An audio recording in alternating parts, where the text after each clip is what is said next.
Lucifer with his Masonic rings that catch the light on his left hand. He does this because Lucifer is known as the Lord of the Light, the Lightbringer, and the Morning Star. By wearing the ring, Alex has bound himself to Satan. So now you know why Alec Monopoly follows down the left-hand path. A diamond is mined by slaves and children, so he who wears the blood diamond has in fact signed a blood oath with Lucifer. We have been programmed to worship Satan, who is also known as Moloch, BAER, or Saturn. The planet Saturn was called El by the ancients. The El-worshipping Illuminati want to destroy the enlightened with the New World Order so the Elites can rule over the many. Saturn's eye is formed in the shape of a hexagram. The hexagram can be found on many symbols and coins from the ancient world. If you join lines with the hexagon, you get a black cube, worshipped by Satanists. Satanists worship the angels. They have names ending in L, like Ariel and Gabriel. And now you know, when you sound out his name, you get Alec Monopoly. And that's why they call it a ring, because it represents the ring of Saturn. And now you know why the Monopoly Man's head and hat brim look exactly like Saturn, and his black hat references the black cube of Saturn. Lucifer is the paradoxical son of light and prince of darkness. The snake in the Bible is the representation of Kundalini that appears to give wisdom and makes one feel immortal when death still lies before us.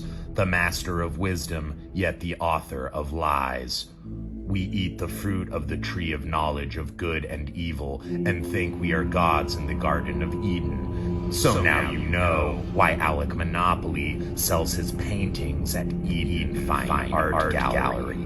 And when you buy one of his paintings, you have just been tempted by the sweet fruit of Lucifer. And when you play with the devil, you always get burned. 33 is a significant number within Freemasonry. Not only is 33 a distinguished degree of Freemasonry and appears everywhere within the cult, but the number 33 is a reoccurring symbol in occult numerology. For instance, in the Epic of Gilgamesh, it is said that he is 2/3 God and 1/3 man, or fallen angel, and 1/3 is 33%. So now you know the truth about Alec Monopoly's allegiance to the fallen angel, Lucifer, and that's why his NFT, called Rags to Richie, had 3,333 mints. And that's why the floor price is 0.33%. The 33rd degree. And a degree is just what you get when you graduate and are indoctrinated by the satanic Saturn-worshipping cult of education, and you wear the black cap of Saturn atop your head. And now you know why they call it a degree, don't you? Because you just got burned. The same way you got burned when you bought that rotten apple Alec Monopoly painting from a devil-in-disguise art dealer in the Garden of Eden Fine Art Gallery. You got sold hook, line, and sinker and committed the most mortal sin of art collecting. You thought you bought the Monopoly Man, and all you bought was paper Monopoly money. Alec's art is worthless, and his entire career is a scam. But what else would you expect from someone whose mascot is named Rich Uncle Pennybags and is a caricature of J.P. Morgan? Alec Monopoly's long-standing feud with artist Mike Mimo Mozart came to light several years ago when Mike Mozart stepped out from Alec's dark shadow and exposed him as the fraud and charlatan that he truly is, revealing he was Alec Monopoly's ghost artist and creative mind behind the Alec Monopoly brand. For years, Mimo slaved away in a dingy basement, churning out Alec Monopoly's entire artistic oeuvre. All of Alec's most notable early works were created by Mike Mimo himself, including the infamous Monopoly Man crucifixion painting titled Wall Street Crucifix. Mimo was minimally compensated for his contributions, barely earning a working wage, nor was he credited with the conception and creation of the art. Much like rich Uncle Pennybags, Alec Monopoly has built his entire empire on the backs of others' hard work and dedication, reaping the spoils all to himself. A rich swindler who steals from the poor. So now you know why we have never seen Alec Monopoly paint a picture from start to finish.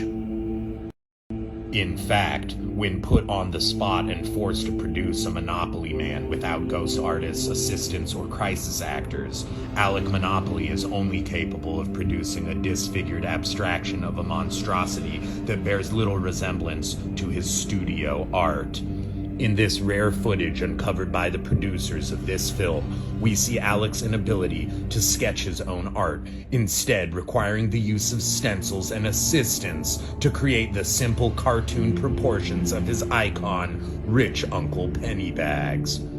Here we see Alec using a stencil to draw something he has supposedly drawn thousands of times before. One would think, after all these years, surely Alec would have learned how to draw his own character. But it seems that in between charading around the world on shopping sprees and Rolls Royces and private jets with Philip Plein, partying at five-star resorts, private islands, and exclusive nightclubs, while on truffles, golden beluga, sturgeon caviar, and Poppy's steaks has left him very little time to actually sit down and learn how to draw the Monopoly Man, a character whose head is a circle with 2 dots for eyes.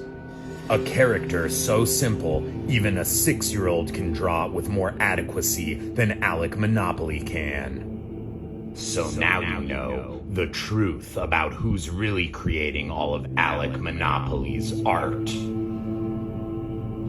When looking into Monopoly's devious beginnings as an artist, we uncover a web of deception, fraud, and market manipulation.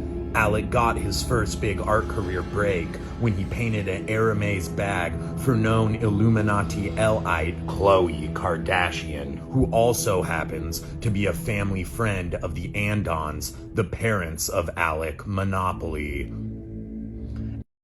Alec Monopoly sold his first paintings for $20,000 to $40,000 each to a rich art collector by the name of Avery Andon, the very same Avery Andon who happens to be Alex Monopoly Andon's brother. This was a nefarious manipulation and inflation of Alec's market value for his paintings, which created a false floor price for the work. So now you know what happens when you invest in an Alec Monopoly painting. Your investment falls into the depths of hell. And speaking of an investment that has made a swift ascent into hell's abyss, Alec Monopoly's NFT project, Rags to Richie, has become a crypto trader's worst nightmare. Its fall from grace was riddled with curious events and mysterious entities, so strange they belonged in a Hollywood script. And a script is exactly what the Richies got when, in the weeks leading up to Alec's monumental NFT release, his IT team unleashed countless codes and scripts onto his social media platform, flooding it with an echo chamber of bots. Teresa Gabriel and Grace Anna effects filled Alec's IG comment section to the brim, causing the few real Alec fans out there to wonder the origin of the bots. The hashtag WTFITG began to trend. So now you know. The one thing that you don't know is who the fuck is Teresa Gabriel. Who the fuck is Teresa Gabriel? And a meme was born. It became nearly impossible to find a comment from an actual breathing human, and before it even set sail on open sea, Alec Monopoly's NFT ship began to sink in an expansive sea of robots. On July 24th, 2022, Rags to Richie was open to mint with a total of 6,500 NFTs available, expected to sell out immediately. With a steep 0.5 ETH mint price, this project was not for the frugal investor, but surely Alec Monopoly, with the millions of bots blowing smoke up his ass, was confident his brand name could move 6,500 units. Within hours of the drop, not even 1,000 had been minted, and at 12 hours from opening, the NFT minting had flatlined and less than 2,700 total had been minted. It was clear the project was a gigantic flop, and the internet became rife with vicious backlash from the Richies. As the rug began to pull from under the NFT collectors who had invested in Rags to Richie, it became evident that they had just been had by one of the most massive cash grabs to ever take place on the crypto market. And now you know why they call it Rugs to Richie. At that point, Alec's team had one last rabbit to pull out of the hat. The day after sales grinded to a halt, the number of total NFTs in the collection magically changed from 6,500 to 3,333 in a desperate last-ditch effort. Hundreds of newly created wallets mysteriously descended on the sale and bought up the remaining 5,333 NFTs, fraudulently making it appear that the project had actually sold out. Making their investment back, Alec's team quickly pawned off the NFTs they bought for small profits, escaping the avalanche, the classic pump and dump scheme. As the floor price began to plummet, the unsuspecting Richies were left with worthless digital artifacts as a reminder to their own stupidity.